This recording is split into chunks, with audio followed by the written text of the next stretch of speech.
Hello friends, Radhe Radhe, Hare Krishna. Welcome back to my channel. तो friends, आज हम बात करेंगे अक्षय नवमी के बारे में, जिसको हम आंवला नवमी के नाम से भी जानते हैं। कार्तिक मास के शुक्ल पक्ष की नवमी तिथि को अक्षय नवमी, कूष्मांडा नवमी, धात्री नवमी या फिर आंवला नवमी के नाम से जाना जाता है। धार्मिक दृष्टि से कार्तिक मास की इस नवमी तिथि का महत्व अक्षय तृतीया से कोई कम नहीं कहता, क्योंकि जो लोग दीपावली पर भगवान विष्णु और देवी लक्ष्मी जी की कृपा पाने से वंचित रह गए हों, उनके लिए अक्षय नवमी एक बहुत बड़ा अवसर होता है, जब आप आसानी से श्री लक्ष्मी नारायण भगवान की कृपा प्राप्त कर सकते हैं। तो अक्षय तृतीया के समान ही अक्षय नवमी के दिन किए गए पुण्य का प्रभाव कभी क्षय नहीं होता। अक्षय यानी क्षय होता जाए, जिसका कभी कुछ पुण्य उसका नष्ट नहीं होता, जो नष्ट ना हो।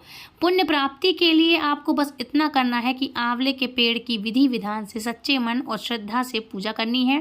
प्रसाद के रूप में आंवला और श्री लक्ष्मी नारायण को अर्पित करना है। आंवला ले लें, कच्चा आंवला आता है, और लक्ष्मी नारायण को आपको अर्पित करना है। इसके पेड़ की पूजा करनी है बड़ी श्रद्धा भक्ति भाव से, और आंवले को ही प्रसाद रूप में आपको ग्रहण करना होता है। अक्षय नवमी के दिन आंवले की प्रधानता होती है, क्योंकि तुलसी और बेल दोनों के गुणों को धारण करने वाले आंवले के पेड़ पर इस दिन त्रिदेव यानी ब्रह्मा, विष्णु और महेश तीनों देवता एक साथ, त्रिदेवियाँ अर्थात देवी सरस्वती, लक्ष्मी महारानी और देवी पार्वती जी भी वास करती हैं। त्रिदेव और तीनों देवियाँ ये आंवले के वृक्ष पर निवास करती हैं। आंवला नवमी के दिन आंवले के इस महत्व को लेकर के जो कथा पुराणों में बताई गई है, उसके अनुसार आंवला नवमी भी दिव्य फल प्रदान करने वाली होती है। जैसे कि रुद्राक्ष होता है, जैसे भगवान शिव के आंसुओं से रुद्राक्ष का वृक्ष जो उत्पन्न हुआ था, उस वृक्ष का अस्तित्व में आया, उसी प्रकार ब्रह्मा जी के आंसुओं से दिव्य फल आंवले की उत्पत्ति हुई। जब ब्रह्मा जी भगवान विष्णु के ध्यान में लीन थे, तब उनके नेत्रों से अचानक भक्ति भाव से आंसू की 2 बूंदें धरती पर टपक पड़ी। ब्रह्मा जी के आंसुओं से ही आंवले का वृक्ष कार्तिक शुक्ल नवमी तिथि को प्रकट हुआ था, इसलिए इस दिन आंवले की पूजा का विधान आता है।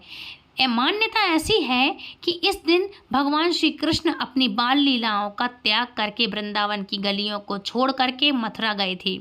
आंवला नवमी के दिन से ही द्वापर युग का प्रारंभ हुआ था। ये द्वापर युग का प्रारंभ हुआ भी है मानते हैं, और इस युग में भगवान श्री कृष्ण श्री हरि विष्णु के 8वें अवतार मतलब भगवान श्री कृष्ण ने जन्म लिया था। तो आंवला नवमी के दिन से ही वृंदावन परिक्रमा भी आरंभ हो जाती है, और इस दिन ही आदि शंकराचार्य ने एक वृद्ध और गरीबी दूर करने के लिए स्वर्ण के आंवला फलों की वर्षा कराई थी। मतलब जो सोने के जो आंवला के फल होते हैं, उसकी वर्षा कराई थी। इस दिन आंवले की पूजा करने से, आंवले के फलों का सेवन करने से सभी प्रकार की मनोकामनाएं पूरी हो जाती हैं। सुहागिन महिलाओं को अखंड सौभाग्य की प्राप्ति होती है, निर्धनों को धन की प्राप्ति होती है, और संतानों को, जो संतानहीन हैं, उनको संतान की भी प्राप्ति होती है। इस दिन पूजा करने के लिए आंवले के पेड़ का होना बहुत जरूरी होता है। यदि आंवले का पेड़ ना हो तो आंवले के फल या आंवले की चटनी का भी आप पूजन कर सकते हैं, और फिर उसको प्रसाद रूप में आप खा सकते हैं, या फिर किसी भी मंदिर में जाकर के आप पूजा कर सकते हैं। इस दिन आंवले की पूजा करने के बाद आंवले का सेवन और आंवले का ही दान करना चाहिए, ये बहुत ही फलदायी माना जाता है।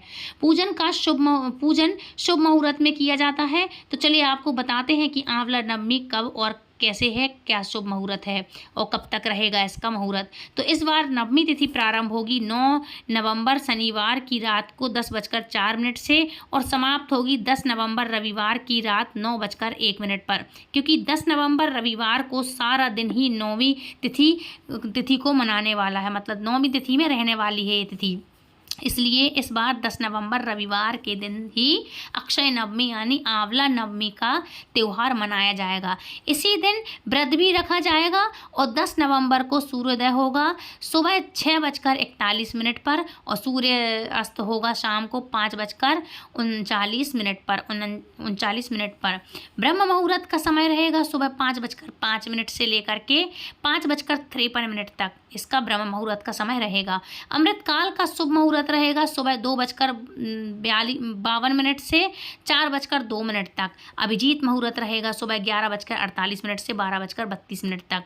और इस दिन धनिष्ठा नक्षत्र सुबह 10:51 से लेकर के 1 बजे तक रहेगा, 1:09 तक रहेगा। इसके बाद तमीशा नक्षत्र रहेगा। यह बहुत ही शुभ नक्षत्र होते हैं और राहु काल शाम को 4:04 बजे से लेकर के 6 बजे तक रहेगा।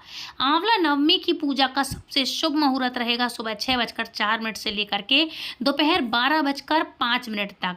विजय मुहूर्त रहेगा दोपहर को 1:05 से लेकर 12:36 तक। और गोधूली बेला का मुहूर्त रहेगा, जिसमें आप शाम के समय भी दीपदान कर सकते हैं और दिन में कभी भी किसी भी टाइम आज के दिन आप दीपदान कर सकते हैं। तो इसका समय रहेगा 5:30 बजे से लेकर 5:56 तक।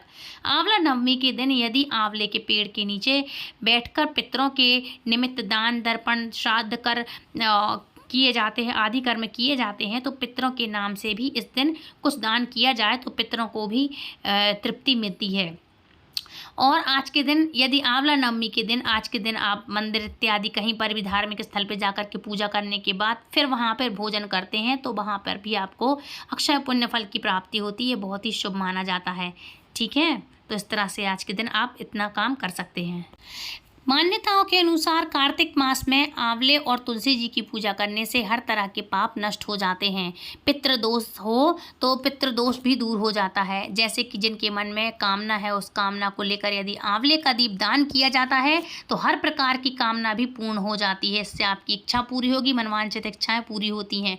जिस घर में आंवला दीप दान किया जाता है उस घर में सदा माँ लक्ष्मी जी का स्थायी वास भी बना रहता है। वैसे तो कार्तिक के पूरे महीने में ही आंवला दीपदान करना चाहिए, लेकिन जो लोग पूरे महीने में आंवला दीपदान करने में असमर्थ होते हैं, ऐसे में यदि आप एकादशी जो है कार्तिक मास के शुक्ल पक्ष की एकादशी है उस दिन से लेकर के पूर्णिमा तक भी आंवले का दान कर सकते हैं। यदि दीपदान करते हैं यदि आप इस दिन इसका, तो उससे भी आपको पूरे महीने में या पूरे वर्ष में किए गए दीपदान का फल आपको प्राप्त हो जाता है। अक्षय नवमी एक ऐसी तिथि है जिस दिन आंवले के पेड़ की पूजा सभी को करनी चाहिए और इसी दिन आपको आंवला दीपदान भी करना चाहिए। वैसे तो आप अक्षय नवमी के अलावा, जिसे हम आंवला नवमी भी कहते हैं, इस मास में आने वाली भी सभी मुख्य तिथियां हैं, जैसे कि एकादशी, वैकुंठी चतुर्थी, पूर्णिमा, अमावस्या या गोपाष्टमी, ये जो भी दिन है ये भगवान श्री विष्णु से जुड़े हुए हैं, उन दिनों में भी आप आंवला दीपदान कर सकते हैं। इससे अनंत पुण्य की प्राप्ति होती है। अक्षय नवमी के दिन तो हर किसी को आंवले के पेड़ का पूजन करना ही चाहिए और आसपास आंवले के पेड़ हों यदि आपके यहाँ घर के आसपास या जहाँ पे भी आप रहते हैं, तो वहाँ जाकर सबसे पहले पेड़ की जड़ में आपको साफ सफाई करके कच्चा दूध और जल मिलाकर या सादा जल मिलाकर के दूध चढ़ाना चाहिए। धूप दीप जला करके फिर उसको आंवले के पेड़ की 7 बार परिक्रमा करनी चाहिए और दीपदान आपको वहाँ करना चाहिए।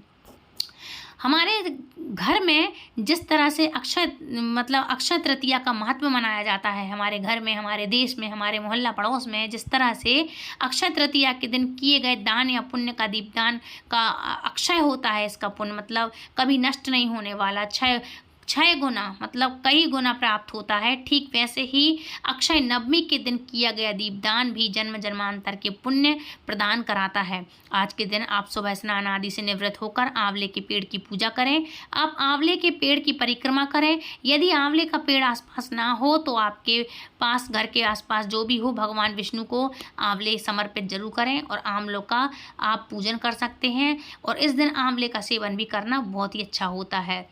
और आंवले का जूस के रूप में भी आप इसका खा सकते हैं, जूस पी सकते हैं, मुरब्बा खा सकते हैं। आंवले को आप किसी भी तरह इस्तेमाल कर सकते हैं, यूज़ कर सकते हैं, ये आपके लिए अच्छे बेनिफिट ही देगा। आंवले की चटनी खा सकते हैं और इस दिन आप अपने सामर्थ्य के अनुसार कुछ आंवलों का दान भी करना चाहें तो कर सकते हैं। मंदिर में या किसी ज़रूरतमंद को, या आपके यहाँ पंडितायन कोई मोहल्ले पड़ोस में रहते हैं किसी भी व्यक्ति को, तो आप आंवलों का दान कर सकते हैं। आज के इस वीडियो में आप जानेंगे कि आंवले का दीपदान कैसे किया जाता है। तो आंवलों को आप कुछ आंवलों को बढ़िया लेके धो करके साफ़ कर लें और आंवले 5 या 7 की संख्या में आप लें और इससे ज़्यादा जितनी भी आप श्रद्धा हो उतने आंवले आप ले सकते हैं। हैं। और आंवले का दीपदान या तो आप सुबह या ब्रह्म मुहूर्त में करें या फिर शाम को गोधूली बेला में आप इसका कर सकते हैं दीपदान। और गोधूली बेला के समय, जिस समय सूर्य अस्त हो रहे हों और रात होने वाली हो, तो आप उस समय दीपदान करें, जिसके लिए आप साफ आंवले लेकर उन्हें पहले अच्छे से धो लें और साफ कपड़े से पोंछ लें। फिर मंदिर में या आसपास जहाँ भी आप पूजा करने वाले हैं आंवले के पेड़ के नीचे, वहाँ पर ले जाकर के इन आंवलों को पहले पूजन करना होता है। सभी आंवले पर आप रोली चंदन लगाएं, अक्षत अर्पित करें। फिर आप आंवले का जो ऊपरी हिस्सा होता है उसे आप थोड़ा सा चाकू से काट लीजिए, मतलब दिए की शेप में, दिए जैसे दिए नुमा में आप काट लीजिए और आप थोड़ा सा उसमें गड्ढा बना लीजिए और गड्ढा बना करके उसमें एक छोटी गोल बाती रख सकते हैं जिसमें वो समा जाए, छोटी गोल बाती। और वो समा जाए जब बाती, तो घी को उसमें ज़्यादा ना भरें, जितना हो सके उतना भरें। और फिर उसके लिए आप आंवले को, छोटे और गोल होते हैं जो आंवले, कई बार वह ज़मीन पर या चौकी पर भी, जहाँ पर जैसे भी स्थापित कर सकें आप वहाँ पर रखें। और जहाँ पर आप दीपदान करने वाले हैं वहाँ पर अगर आप ठीक से टिक जाएं, अगर आंवले अच्छे से बन जाएं, तो आप वहाँ पर रखें। और मिट्टी के दीपक का प्रयोग भी आप कर सकते हैं। और आंवले रखने के लिए जिस जगह से आंवला की टहनी से जुड़ा हुआ होता है, जहाँ से जैसे नीचे रखते हैं, उस जगह पर ऊपरी हिस्सा पर थोड़ा सा कट करके गड्ढा बना करके घी या तेल में डुबो करके उसको बाती को रखें। और फिर सभी आंवलों को आसन दें, जैसे कि हम आंवला मतलब नीचे वो रखते हैं ना अक्षत, तो इस तरह से आप आसन दें और पुष्प का आसन दे सकते हैं। फिर इस प्रकार से उन्हें प्रज्वलित करें उन दियों को, और फिर प्रज्वलित कर दें। जैसे कि आप नॉर्मल दिया जलाते हैं उसी तरह से आप दिया में अंदर जो बत्ती डली है वो उसको सबसे पहले आप जला दें। तो सबसे पहले आप गणपति भगवान का आंवला जलाएंगे, जिसको आप दीपदान कहते हैं, हम उनको आप समर्पित करेंगे वो पहला दिया। और भगवान महालक्ष्मी जी का ध्यान करके महालक्ष्मी जी का आप दीपदान कर सकते हैं, मतलब आंवले का दीपदान कर सकते हैं, अपने घर में ही कर सकते हैं। और आपके घर में ही आंवले का पौधा हो तो अच्छी बात है। एक आंवला आप जला करके दीपदान करके अपने मंदिर में भी रखें, और बाकी आंवले, जो आंवले का पौधा है वहाँ पर जाकर के आप दीपदान कर सकते हैं। ये पवित्र पौधे हैं, जैसे तुलसी हो, आंवला हो, शमी का पौधा हो, आसपास कोई बट वृक्ष हो, पीपल हो, इन वृक्षों के आसपास आप जाकर के, वृक्षों के पास आप जाकर के दीपदान कर सकते हैं। एक दीपक आप अपने पितरों के नाम से आज के दिन जरूर जलाइएगा, ताकि पितरों का भी उद्धार हो सके। और जब पितर कष्ट में होते हैं ना, तो फिर अपने कर्मों का कारण हमें ही बताते हैं, और कर्म जो उनके हम जो होते हैं, जो करते हम हैं, और यदि उनको तृप्त ना करें तो नरक में ही होते हैं हमारे पितृ। तो ऐसे में यदि पूर्वज या परिवारजन उनका अंतिम संस्कार विधिवत ना करा जाए या ना हुआ हो, या अमावस्या तिथि को या हर बार श्राद्ध पक्ष में उनका विधिवत श्राद्ध ना करें, या उनके नाम की आप पूजा ना करें या कर ना पाए हों, या उनके लिए आप तिलांजलि ना दे पाए हों, या उनके नाम की पूजा ना करवा पाए हों, तो उनके नाम का भोग ना निकाल पाए हो, तो ऐसे में घर में भारी कष्ट कलेश होता है और पितृ दोष लग जाता है। इसी पितृ दोष से बचने के लिए आपको आंवला नवमी के दिन अपने पितरों के नाम का आंवले का एक दीपदान जरूर कम से कम करना चाहिए। बाद में है जो आंवले हैं, जो अपने आपने बीती रात में आंवले के दिए बना करके दीपदान किया था, उनको आपको पानी में विसर्जन कर देना चाहिए। और आप थोड़े से आंवले मंदिर में भी जरूर से दान करके आएँ। अब आप प्रसाद रूप में इन परिवारजनों को ये आंवले बांट करके खुद भी ग्रहण कर सकते हैं, चटनी बना लें, कुछ भी बना सकते हैं आप। बहुत से लोग आंवला नवमी के दिन उपवास भी रखते हैं, और दिन भर उपवास रखने के बाद शाम को इन्हीं आंवलों को प्रसाद के रूप में ग्रहण भी करते हैं। उपवास खोलते हैं इस दिन, किस दिन खोलते हैं? आंवला नवमी के दिन रात को। और जब व्रत खोलते हैं तो सबसे पहले आंवला ही इसमें ग्रहण करते हैं। इसी तरह से इनका पारण किया जाता है। अगर आप भी उपवास रखना चाहते हैं तो आप भी इसी विधि से उपवास अपना खोल सकते हैं। आंवले का दान आप जरूर करें, और शाम की पूजा में जितने आंवलों का आप दान करना चाहते हो उतने ही आंवले चौकी पर आप रखें और उनका पूजन करें, और उनके बाद माथे पर उसको लगा करके थोड़ा उनको हाथ जोड़ करके प्रणाम करें और प्रार्थना करें कि आपके द्वारा किए गए आंवलों का अपार पुण्य आप और आपके परिवारजनों सहित आपके पितरों को सदा मिलता रहे। फिर किसी योग्य व्यक्ति को इन आंवलों का दान अवश्य देना चाहिए। आज के दिन आप अपने घर में आंवले का पौधा लगा सकते हैं, और अपने घर के अलावा सार्वजनिक जगह पर भी, किसी मंदिर में, पार्क इत्यादि में, कहीं पर भी आप इसका पौधा आप लगा सकते हैं। इनका पौधा लगाना बहुत ही शुभ फलदायी माना जाता है। और ये बहुत ही इतने अच्छे गुणों वाला ये पौधा होता है, औषधीय पौधा होता है कि आपको बहुत सारे इससे बेनिफिट मिलेंगे। तो फ्रेंड्स, ये थी आज की वीडियो। आई होप आज की वीडियो आपको पसंद आई होगी। यदि वीडियो पसंद आई तो प्लीज़ वीडियो को लाइक शेयर कमेंट करें, चैनल सब्सक्राइब करें, और हमारे यदि आप चैनल पर पहली बार जुड़े हैं तो हमारे चैनल को फॉलो करें। हमारे चैनल पर आप आए हैं तो वीडियो को आप दूसरों तक शेयर ज़रूर करें और बेल आइकन को ऑल पे प्रेस करें ताकि हमारी वीडियो की आने वाली हर नोटिफिकेशन सबसे पहले आप तक पहुंचे। तो फ्रेंड्स, मिलती हूँ नेक्स्ट वीडियो में, तब तक के लिए राधे राधे, हरे कृष्णा, हरि बोल। और आंवला नवमी की आप सभी को हार्दिक हार्दिक शुभकामनाएं जो कि आने वाली है। तो फ्रेंड्स, मिलती हूँ नेक्स्ट वीडियो में, तब तक के लिए राधे राधे, हरे कृष्णा, हरि बोल।